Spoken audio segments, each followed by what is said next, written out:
The sun had long surrendered to shadows, and the plantation lay silent, except for the rustle of dead leaves in the wind. Every corner of the old estate seemed to whisper secrets, secrets that had survived 3 generations of quiet rebellion. Hidden behind the walls, beneath floorboards, and in the narrow crawl spaces between buildings, they had learned to move unseen, to speak in code, to outsmart those who sought to control them. Stories of clever escapes and invisible sabotage drifted like ghosts through the halls, never traced, never punished, until tonight. A figure lingered near the edge of the orchard, eyes flicking with a mix of fear and defiance. He had been told the rules, warned of the risks. But a thrill ran through him as he recalled how the past generations had always found a way. A misplaced step, a moment of arrogance, and everything could change. Somewhere in the shadows, the air seemed to thicken, carrying the faint scent of smoke and despair. The cleverness of 3 generations, meticulously honed and passed down, was about to meet a force that had learned to watch, to wait, and to exploit the smallest crack in the chain. The night held its breath, and in that hush, a single misstep whispered across the plantation, unseen but fatal, and the balance between freedom and capture trembled on a knife's edge. The story of the first generation began long before the fields were drenched in sweat, or the sun scorched the earth at noon. They were keenly aware of the power that knowledge held in a world built to strip them of everything else. From the moment they arrived at the plantation, they observed, memorized, and learned to read the patterns of their captors. The shifts of the overseers, the blind spots of the guards, the routine that turned each day into a predictable cage. But they were not defeated. Instead, they began to map a hidden world beneath the surface of servitude, a labyrinth of escape routes, secret alcoves, and forgotten passages that connected the estate in ways the owners never imagined.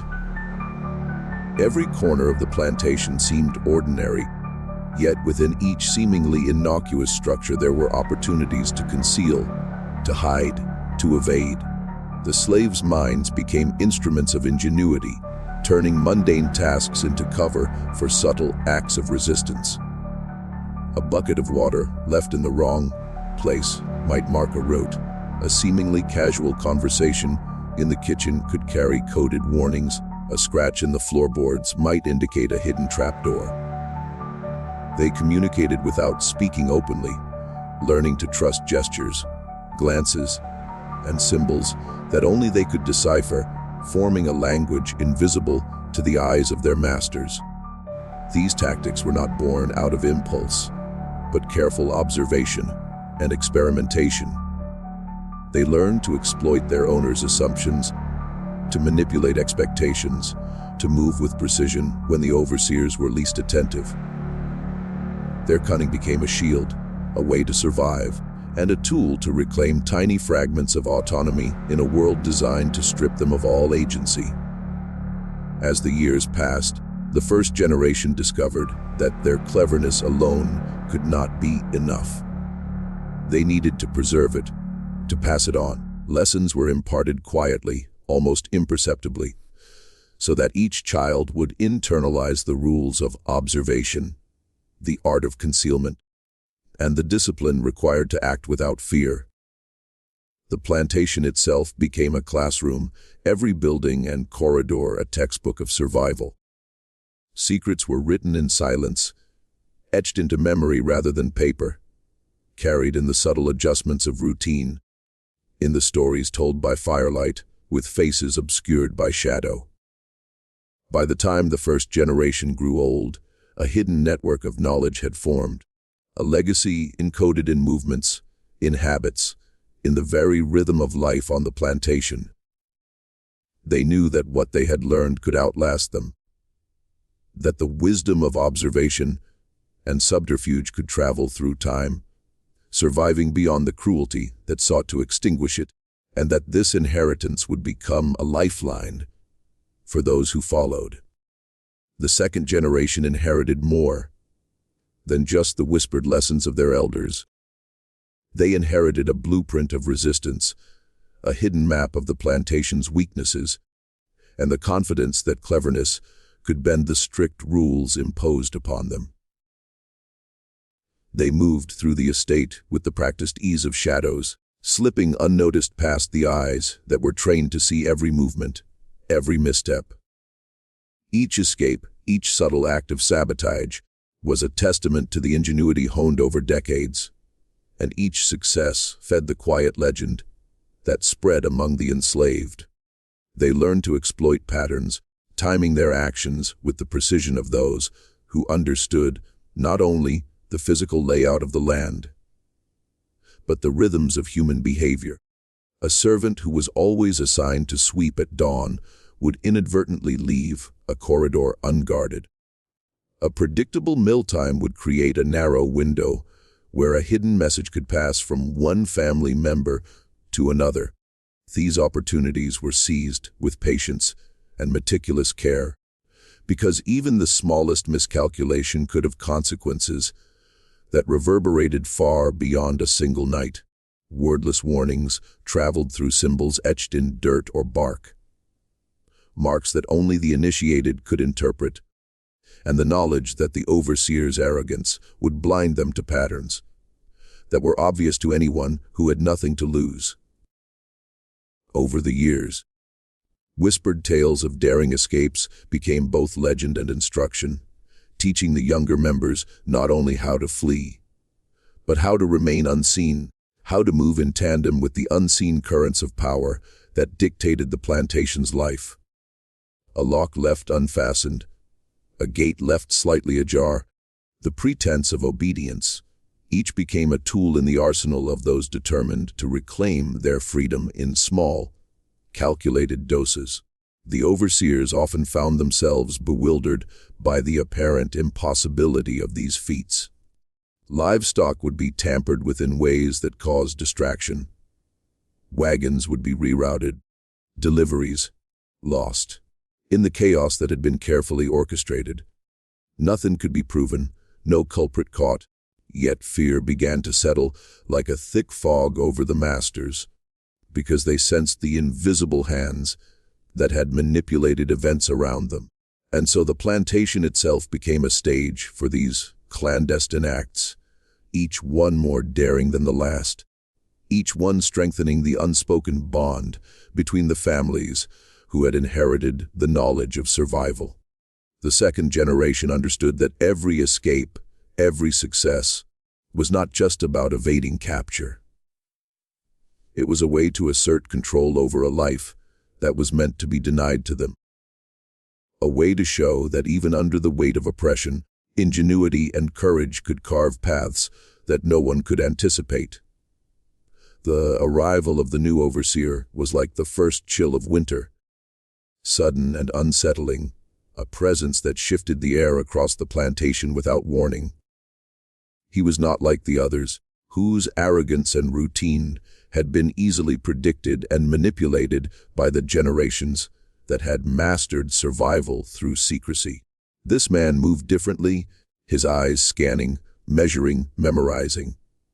He noticed patterns where others saw only obedience. He lingered on details that seemed insignificant to anyone else. His reputation had preceded him, whispered among the few who dared speak clever, relentless, and uncommonly perceptive. The enslaved families felt the weight of his gaze. As soon as he stepped onto the grounds, a quiet tension coiling through the fields, kitchens, and barns. They had thrived for decades on the assumption that the cruelty of their captors was matched by blindness, that routine and expectation were their allies. Now every step, every glance, carried the risk of discovery, and the shadows they had moved through with ease suddenly felt too narrow. The overseer walked the plantation with an uncanny intuition, pausing in places where he had no reason to linger, asking questions that seemed casual, but were carefully calculated, observing interactions and then disappearing as quietly as he had arrived. Children and adults alike found themselves hesitating, unsure if a misstep could expose secrets that had survived 3 generations. The tricks and codes that had once worked flawlessly now needed recalibration, and the elders passed hurried, whispered warnings to the young ones, urging caution without revealing the full extent of the danger. Even the smallest action, a furtive glance, a delayed chore, a subtle mark left on a wall, was now weighed against the possibility that this overseer might see through it. He seemed to understand the logic of evasion almost instinctively, anticipating moves that had previously been untraceable. It was as if he could sense the history embedded in the walls, the hidden networks of tunnels, the marks of survival etched into the landscape by the families who had learned to bend the rules of oppression. Anxiety began to spread, quiet but persistent, because the overseer's attention did not waver, and the old confidence that had guided decades of subtle defiance was suddenly fragile.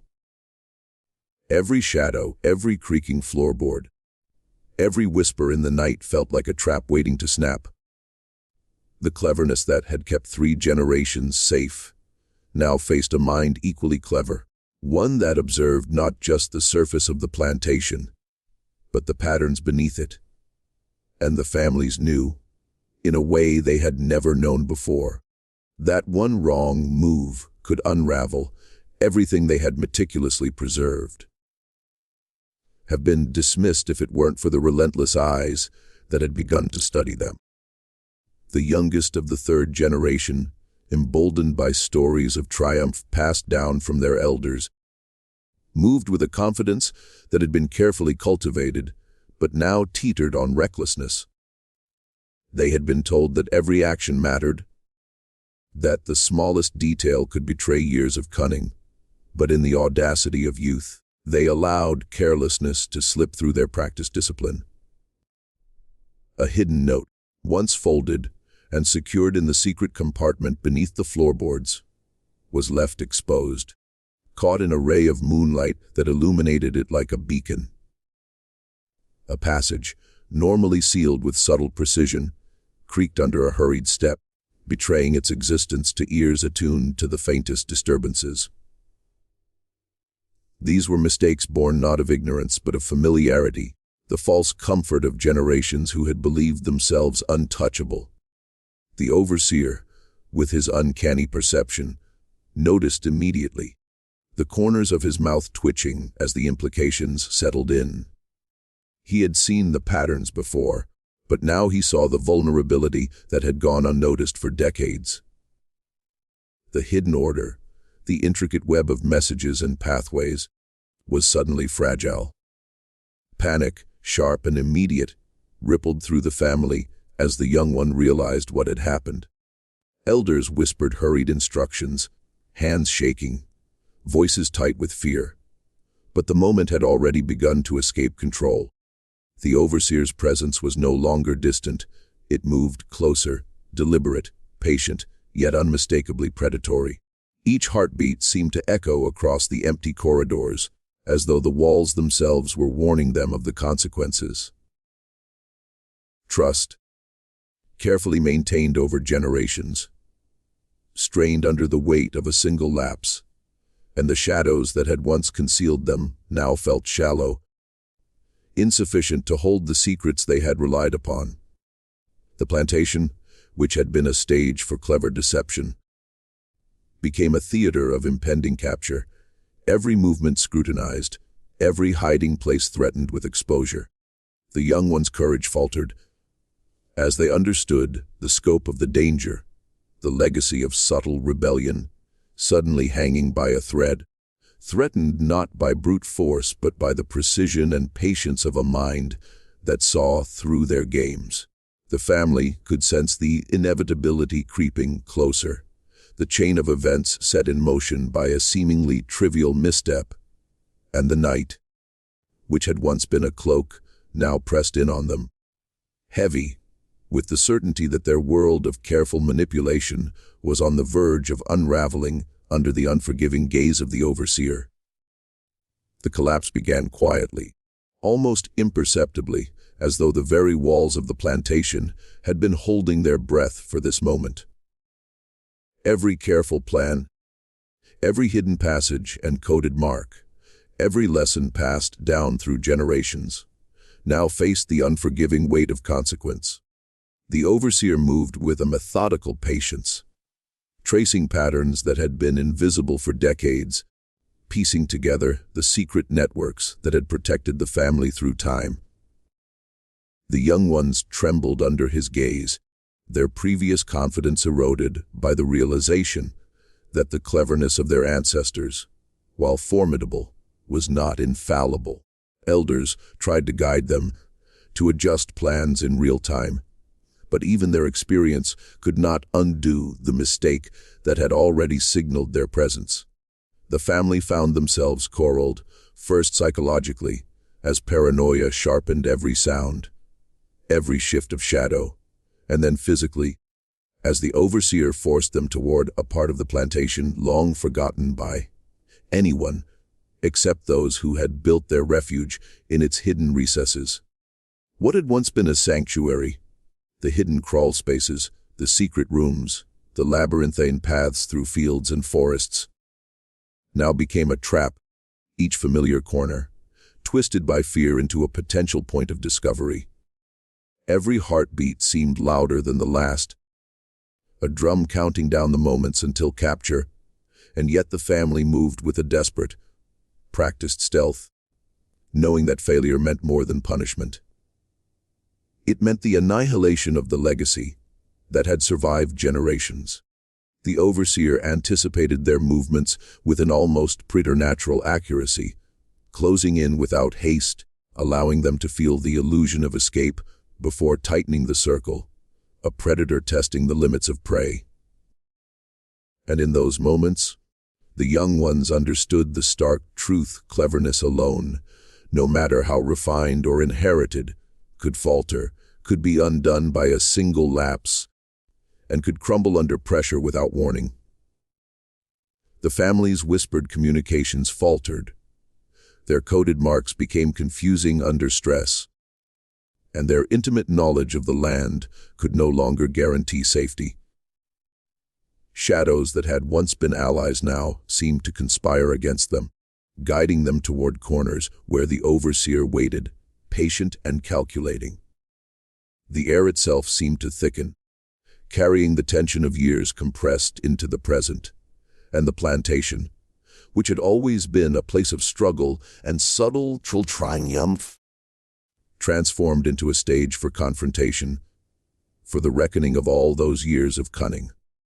The meticulous balance between survival and discovery wavered, and with every passing moment, the invisible threads that had held their hidden order together frayed, leaving the family acutely aware that the fate of 3 generations, the cleverness that had outwitted overseers and guards for decades, hung by the slenderest of threads, under a gaze that would not relent, and that the culmination of years of secrecy, discipline, and daring cunning now faced its ultimate test.